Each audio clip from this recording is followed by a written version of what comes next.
सो 10th class आज हम study करेंगे ऑर्गेनिक एवोल्यूशन। ठीक है, देखिए ऑर्गेनिक एवोल्यूशन में जो है कुछ एक टर्म्स आती हैं, ठीक है, जो उनका जिन ऑर्गन या बॉडी पार्ट्स का एवोल्यूशन हुआ है बाय यूज़।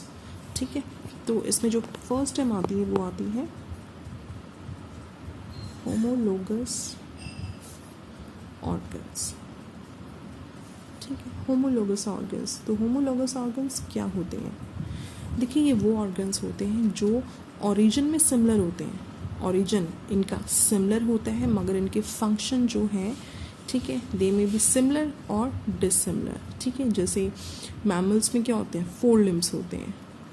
ठीक है, these are those organs which are similar in origin, origin में सिमिलर है मगर फंक्शन की बात करें तो दे में बी सिमिलर और डिसिमिलर। जैसे जो मैमल्स में जो 4 लिम्स होते हैं। ठीक है,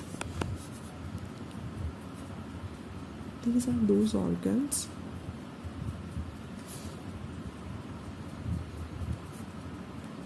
which are similar in origin but functionally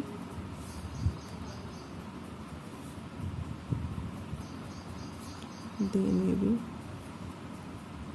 similar or dissimilar. ठीक है, for example the 4 limbs of mammal, 4 limbs in mammals, right? अब एक और टर्म आती है डाइवर्जेंट इवोल्यूशन, जिसको हम एडप्टिव रेडिएशन भी कहते हैं। ठीक है, पहले मैं आपको एक और टर्म बताती हूँ, होमोलोगस ऑर्गन और एनालॉगस ऑर्गन्स। ठीक है, देखिए जो होमोलोगस ऑर्गन्स है ना, दीज सपोर्ट ऑर्गेनिक इवोल्यूशन। ठीक है, होमोलोगस ऑर्गन्स, ये जो इवोल्यूशन हुआ था वो सपोर्ट करते हैं ऑर्गेनिक इवोल्यूशन को। ठीक है, organic evolution, right. Then comes the analogous organs.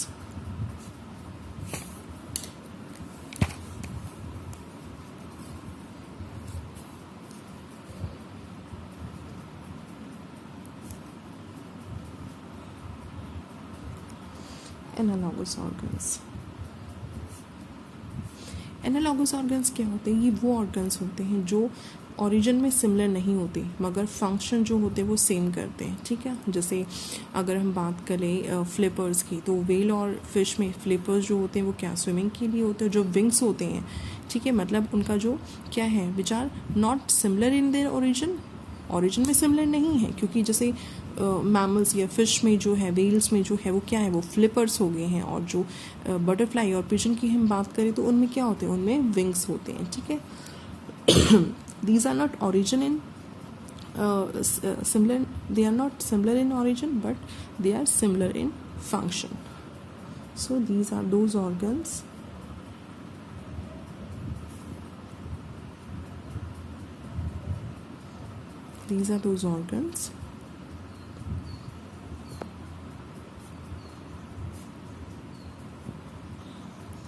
which are not similar in their origin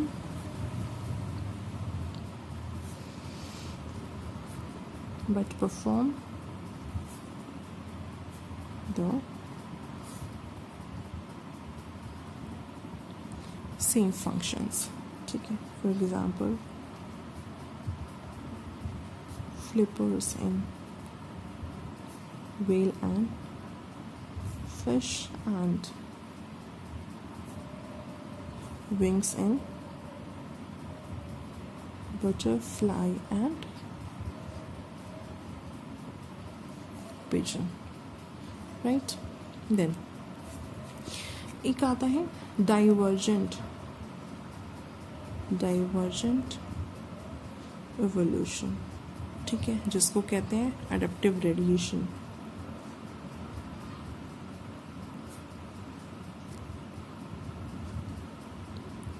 adaptive radiation. ये क्या होता है, देखिए ये डेवलपमेंट है, ठीक है। It is a development of different functional structures from a common ancestral form, ठीक है, जो होमोलोगस ऑर्गन्स थे, क्योंकि उनमें क्या था, उनमें जो ओरिजिन है इट इज़ सिमिलर, ठीक है। तो डाइवर्जेंट इवोल्यूशन क्या होता है, उन स्ट्रक्चर्स के फंक्शनल का मतलब डेवलपमेंट होना जो कि क्या करते हैं, जिनका जो ओरिजिन है they are from the common ancestral form.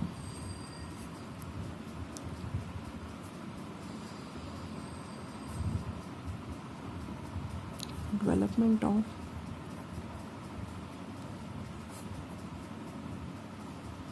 different functional structures from a common ancestral form, ठीक है। एक आती है, ये था डाइवर्जेंट इवोल्यूशन, एक होता है कन्वर्जेंट इवोल्यूशन। कन्वर्जेंट इवोल्यूशन क्या होता है, देखिए कन्वर्जेंट इवोल्यूशन का मतलब होता है कन्वर्जेंट का कि डेवलपमेंट होना उन सिमिलर एडाप्टिव फंक्शनल स्ट्रक्चर्स की जो ग्रुप्स की जो है वो अनरिलेटेड हैं, it is unrelated in the group of organisms, ठीक है। और जो एनालॉगस ऑर्गन्स है वो इस ऑर्गेनिक इवोल्यूशन को डिस्प्रूव करता है, ठीक है, क्योंकि वो क्या है, ओरिजिन उनका सिमिलर नहीं है मगर उनके फंक्शंस तो सेम है, ठीक है। सो it is the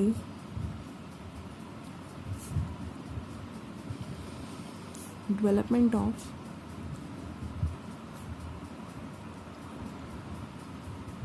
similar adaptive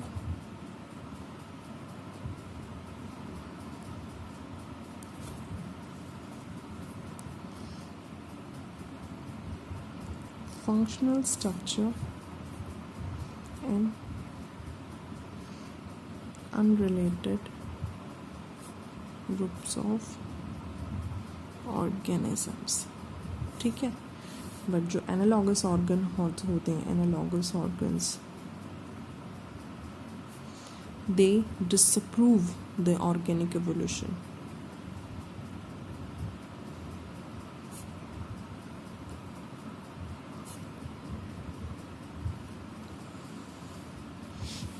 ठीक है, किया। अब देखिए वेस्टिजियल ऑर्गन्स क्या होते हैं, ये वो ऑर्गन्स होते हैं जो फंक्शनल नहीं रहते, ठीक है। Those organs which no longer remain functional, ठीक है। ये क्या होते हैं, these organs get reduce structurally as well as functionally, ठीक है। ये क्या होते हैं, ये जो फंक्शंस होते हैं ये ज़्यादा जो है वो फंक्शनली रहते हैं, ठीक है। और इनका जो स्ट्रक्चर और जो फंक्शन होता है वो इन ऑर्गन्स का क्या हो जाता है, वो रिड्यूस होता है। Vestigial organs,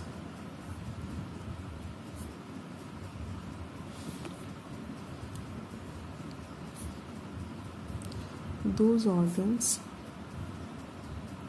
which no longer remain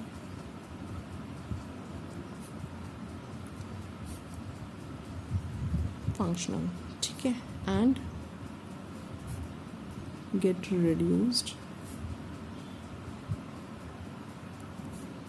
structurally as well as functional, right, ठीक है। देखिए ये इस तरीके से लगता है, इट अपीयर्स दैट जो वेस्टिजियल ऑर्गन्स होते हैं, ठीक है, these were developed in the ancestors but due the reduced और the less use they become functionless, ठीक है। अब जैसे जो वर्मी फॉर्म होता है, अपेंडिक्स होता है मैन के अंदर, ठीक है, जो मैन के क्या होते हैं, जो एक्सटर्नल ईयर मसल्स होते हैं, ठीक है, और क्या होता है जो निक्टेटिंग मेम्ब्रेन होती है, विजडम टूथ जो होते हैं। तो वेस्टिजियल ऑर्गन्स वो ऑर्गन्स होते हैं जो ज़्यादा टाइम के लिए जो है वो फंक्शनल नहीं रहते, ठीक है। और जब उनका फंक्शन नहीं होता है, उनका यूज़ नहीं होता है, तो धीरे धीरे क्या होते हैं, they get reduced structure wise भी और फंक्शन वाइज भी, ठीक है। अगर स्ट्रक्चर वाइज रिड्यूस हो रहे हैं तो ऑब्वियसली फंक्शन तो उनका होगा ही नहीं, ठीक है।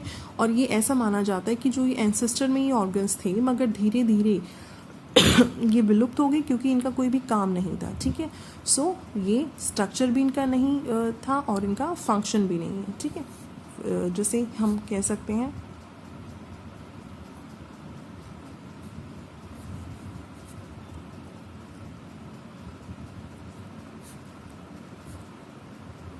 ठीक है, vermiform appendix in man, then external ear muscles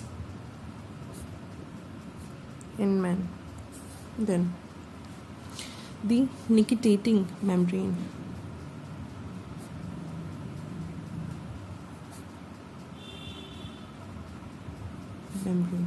ठीक है, and the wisdom tooth,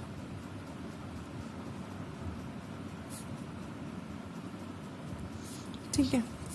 देखिए कॉमन एंसेस्टर में और उसका क्या इंटर रिलेशनशिप है, अगर हम बात करें बहुत सारे organism still they are interconnected, ठीक है।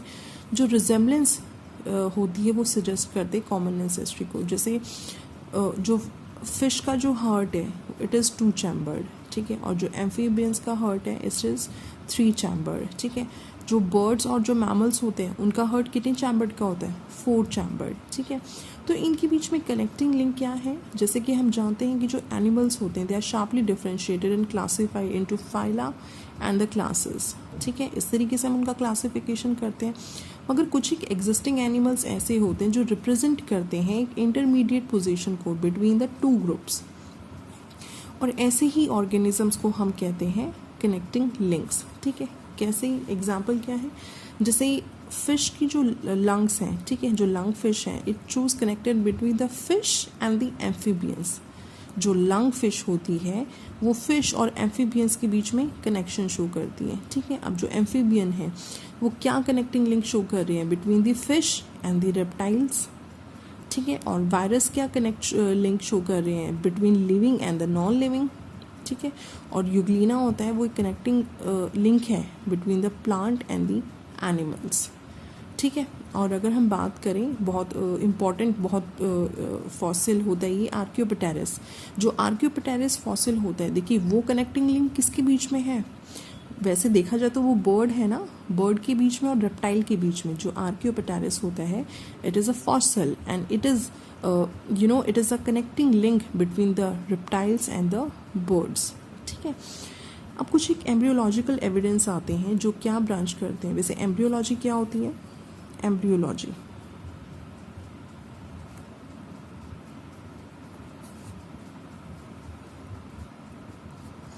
एम्ब्रियोलॉजी साइंस की वो ब्रांच होती है जो स्टडी करती है एक ऑर्गेनिज्म की डेवलपमेंट को, ठीक है, जाइगोट से टू द एडल्ट फॉर्म, ठीक है, जो कि इनसाइड द एग और द मदर्स वॉर्म, एम्ब्रियोलॉजी इसे हम कहते हैं, ठीक है। It is the branch of science that deals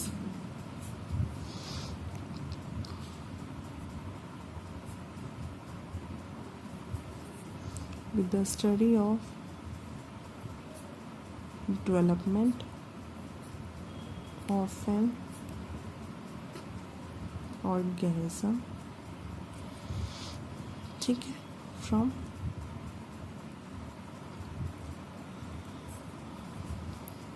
zygote to an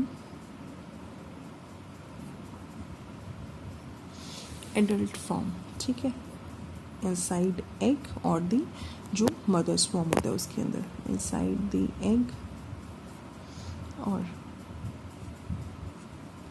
mother's warm, ठीक है।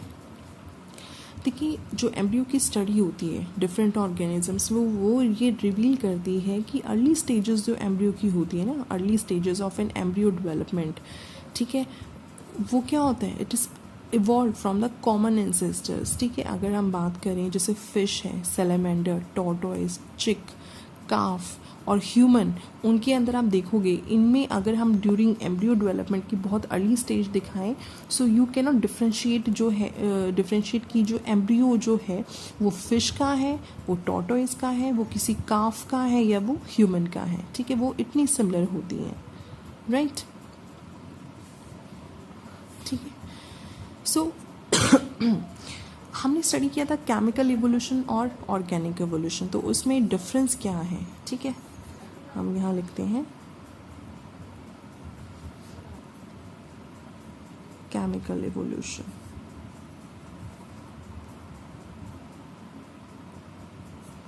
ऑर्गेनिक इवोल्यूशन, ठीक है। फर्स्ट ऑफ ऑल अगर हम डेफिनेशन की बात करें, ठीक है, on the behalf of definition, ठीक है, डेफिनेशन की बेसिस पे केमिकल इवोल्यूशन क्या होता है?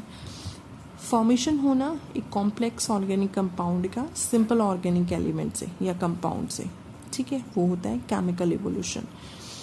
और जो ऑर्गेनिक इवोल्यूशन क्या होता है, इसमें complex form of life from a single form of life, ठीक है, formation of complex form of life from a simple form of life, ठीक है। सो केमिकल इवोल्यूशन क्या है?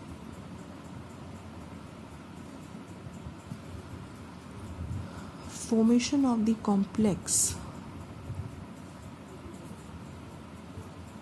complex organic compounds from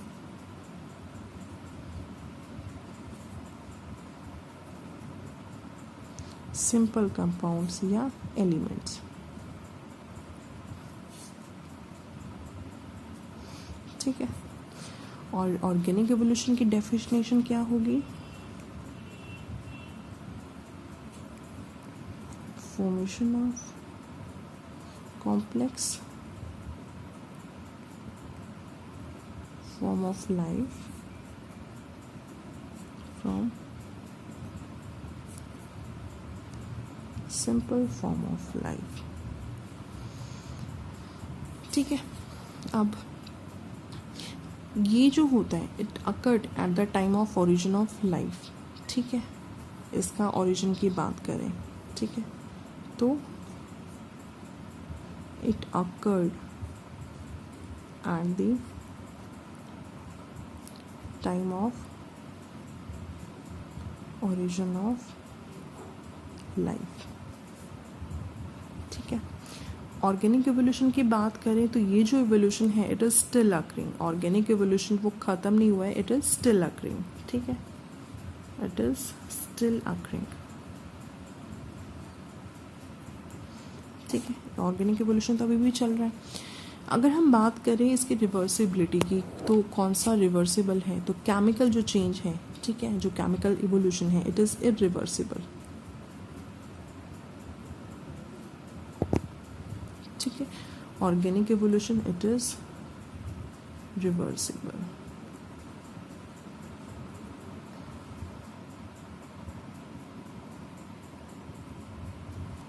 ठीक है, क्लियर। लेमार्किज्म, अब एक टर्म ये आते हैं LAMARCKISM, लेमार्किज्म। देखिए लेमार्किज्म क्या होता है? ये एक साइंटिस्ट, एक फ्रेंच बायोलॉजिस्ट थे लेमार्क, उनके नाम के ऊपर ये वर्ड बना है। इसका मतलब क्या होता है? उन्होंने थ्योरी पॉस्टुलेट की थी, the inheritance of acquired characters, ठीक है। लेमार्क ये एक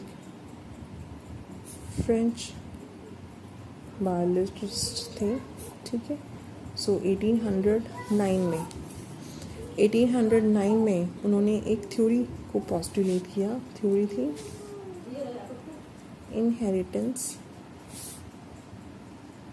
इनहेरिटेंस ऑफ एक्वायर्ड कैरेक्टर्स, ठीक है। इस थ्योरी में उन्होंने बेसिक पॉइंट्स क्या दिए? The inheritance of acquired characters में उन्होंने बेसिक पॉइंट्स ये दिए कि इंटरनल जो है वो सभी फोर्सेस जो हैं वो वाइटल हैं, वो इम्पॉर्टेंट है, ठीक है। Internal vital forces, right. Second point क्या इन्होंने दिया? Effect of environment and new needs, ठीक है, क्योंकि एक्वायर्ड कैरेक्टर्स हैं, ठीक है, तो अगर नीड एनवायरनमेंट के अकॉर्डिंग अगर नहीं ढले, क्योंकि एनवायरनमेंट के अकॉर्डिंग अफेक्ट डलता है, और क्या जो नई ज़रूरतें होती हैं, ठीक है, वो भी एक्वायर्ड कैरेक्टर्स के लिए रिस्पॉन्सिबल होती हैं. So effect of environment and new needs. Clear? Then use and disuse of organ. ठीक है, इसमें क्या था, जो वेस्टिजियल ऑर्गन थे उनका यूज़ नहीं होता था, तो धीरे धीरे वो क्या हो गए, वो रिड्यूस हो गए स्ट्रक्चरली भी और फंक्शनली भी. तो ऐसे ही जिन ऑर्गन्स का ज़्यादा यूज़ होता है वो डेवलप्ड होते हैं, और जिन ऑर्गन्स का यूज़ नहीं होते वो क्या होते हैं, वो धीरे धीरे मतलब उनका यूज़ जो है वो they are not affected, they don't remain affected anymore. So use and disuse of organs. ठीक है, ये कुछ एक बेसिक पॉइंट्स उन्होंने दिए थे अपने थ्योरी के. देखिए, according to the new Lamarckism, जो बॉडी करेक्टर है, it is not single attribute. कोई भी बॉडी करेक्टर जो है वो किसी भी एक सिंगल फैक्टर के ऊपर नहीं होता, बट वो क्या होता है, it is a result of interaction of heritable and the environmental conditions. ठीक है, अब वो क्या रिजल्ट होता है, हेरिटेबल जो कि हमें करेक्टर्स मिले हैं पेरेंट्स से, या और जिस एनवायरमेंट में हम रह रहे हैं उसके अकॉर्डिंग. ठीक है, सो according to neo NEO Neo Lamarck's, the body character, the body character is not a single attribute. It's not a single attribute, but it is the result of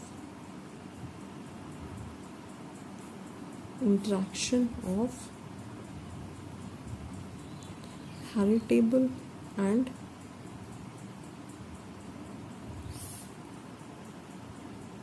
environmental conditions. Okay, फिर एक theory आती है Darwinism.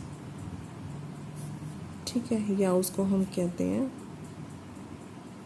Theory of natural selection. ठीक है, देखिए natural selection की जो theory है ये भी कहीं ना कहीं एडेप्टेबिलिटी के ऊपर डिपेंड है.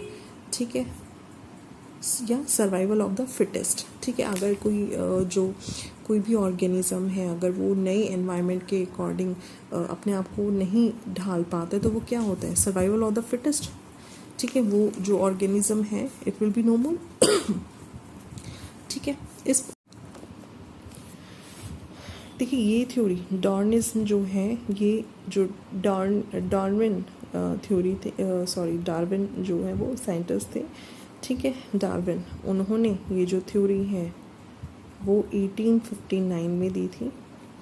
ठीक है, उन्होंने दिया था theory of the natural selection. Darwin ने थ्योरी दी थी थ्योरी ऑफ नेचुरल सिलेक्शन. ठीक है, इनके 5 फंडामेंटल फैक्ट्स इन्होंने बताए अपनी थ्योरी के अंदर. ठीक है, first is the enormous fertility.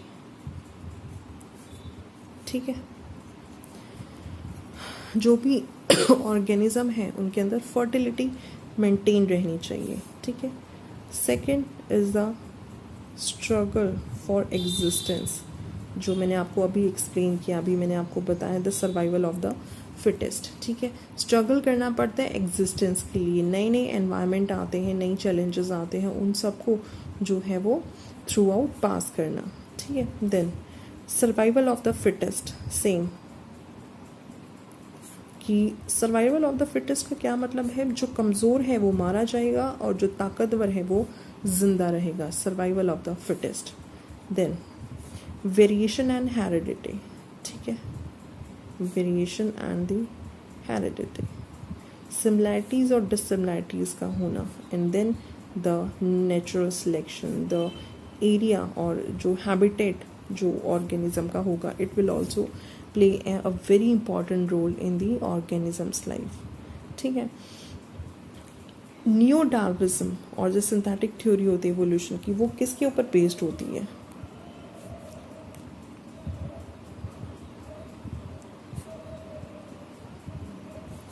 Synthetic theory of evolution, ठीक है, वो किसके ऊपर बेस्ड है? इज बेस्ड अपॉन नियो डार्विज्म और the synthetic theory of evolution, it is based upon. देखिए पहले आता है जो फैक्टर होता है वो होता है जेनेटिक वेरिएशन, ठीक है, जेनेटिक वेरिएशन। अब वो किस किस के थ्रू आएगी? जो जीन म्यूटेशंस होते हैं, म्यूटेशन क्या होता है? सडन चेंज होता है ना, जीन म्यूटेशंस, क्रोमोसोम नंबर और दी,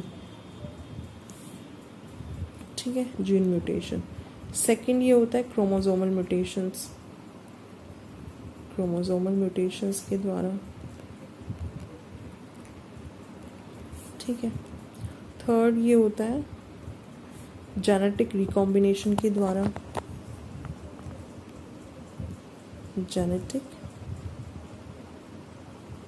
रिकॉम्बिनेशन, ठीक है। एंड फोर्थली आता है ये सेक्सुअल रिप्रोडक्शन के द्वारा, सेक्सुअल रिप्रोडक्शन।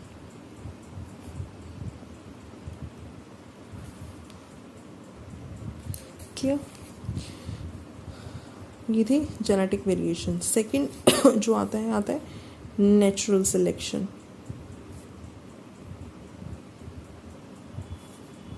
थर्ड आता है जो जेनेटिक ड्रिफ्ट होती है, genetic drift. And fourth is the reproductive isolation, reproductive isolation, right. अब देखिए ह्यूमन इवोल्यूशन कैसे हुआ, हमने कंप्लीट स्टडी की कि कैसे कैसे ऑर्गन्स डेवलप हुए, ठीक है, कौन कौन से फैक्टर्स थे जो लाइफ इवोल्यूट हुई, कौन कौन सी थ्योरीज थी, बट ह्यूमन इवोल्यूशन कैसे हुआ? ह्यूमन इवोल्यूशन एट प्रेजेंट जो ह्यूमन बींग्स हम हैं वो इतने डेवलप्ड हम कैसे हुए, ठीक है। सो देखिए जो ह्यूमन इवोल्यूशन की जो स्टडी करता है और जो कल्चर होता है उसे हम कहते हैं anthropology, study of human evolution and his culture. जो कल्चर में हम रहते हैं और जो ह्यूमन इवोल्यूशन की स्टडी करता है उसको हम कहते हैं anthropology, the study of human evolution and culture, ठीक है, कॉल्ड एंथ्रोपोलॉजी, ठीक है। ये डील करती है फॉसिल्स में, प्री हिस्टोरिक और लिविंग मैन में, उनके बीच में जो है वो कनेक्शंस क्या है ये स्टडी करती है, which deals with the fossils,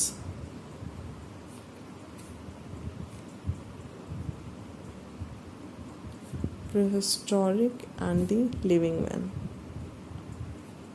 ठीक है, एट प्रेजेंट जो है। और ये जो सीक्वेंशियल अरेंजमेंट होती है स्टेजेस की इवोल्यूशन में, इसको हम कहते हैं genealogy,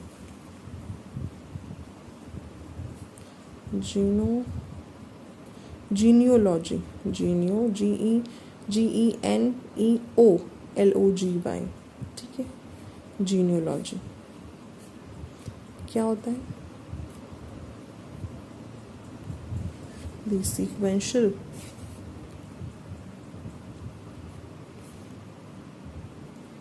arrangement of stages in evolution is known as GENEOLOGY, genealogy। Clear? ठीक है। अब देखिए क्लासिफिकेशन देखते हैं हम ह्यूमन की, ठीक है। जो मैन है, man, it belongs to phylum कौन से होती हैं इनकी? कॉर्डेटा। सब फाइलम वर्टिब्रेटा। ठीक है, देन क्लास होती है इनकी Mammalia. Order is the primates. Suborder is the Anthropoidea, and the superfamily